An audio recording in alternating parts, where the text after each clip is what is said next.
இன்றைய வேளாண் ஆலோசனை நேரத்தில் நாமக்கல், சேலம், தருமபுரி, கிருஷ்ணகிரி ஆகிய மாவட்ட விவசாயிகளுக்கான வேளாண் ஆலோசனை.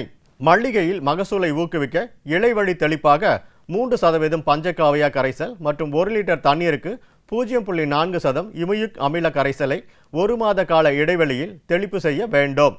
அத்துடன் இரும்பு சல்பேட் 0.5% கரைசல் மற்றும் துத்தநாக சல்பேட் 0.5% கரைசலை தெளிப்பு செய்ய வேண்டும். மாமரத்தில் பிஞ்சு கொட்டாமல் தடுத்து நல்ல மகசூல் பெற நுண்ணூட்ட கலவையை லிட்டருக்கு 5 கிராம் என்ற அளவில் சேம்பு மற்றும் எலுமிச்சை சாறுடன் கலந்து இலைவழி தெளிப்பு செய்ய வேண்டும். கால்நடைகளுக்கு பகல் வெப்பநிலை தொடர்ந்து உயர்ந்து வருவதால் விவசாயிகள் மாடு ஆடுகளின் பால் உற்பத்தி மற்றும் உடல் எடை குறையாமல் இருப்பதற்கு அடர் தீவனம் மற்றும் பசுந்தீவனம் அளிக்க வேண்டும். தீவன பற்றாக்குறையை ஈடுகட்டும் வகையில் சராசரிக்கும் சற்று அதிகப்படியான அடர் தீவனத்தை வெப்பம் குறைவாக உள்ள காலை மற்றும் மாலை வேளைகளில் தண்ணீருடன் கலந்து அளிக்க வேண்டும். அதிகாலை மற்றும் மாலை வேளைகளில் சினை ஊசி போடுவதன் மூலம் சினை கறவை மாடுகளில் சினை பிடிப்பதை அதிகரிக்கலாம்.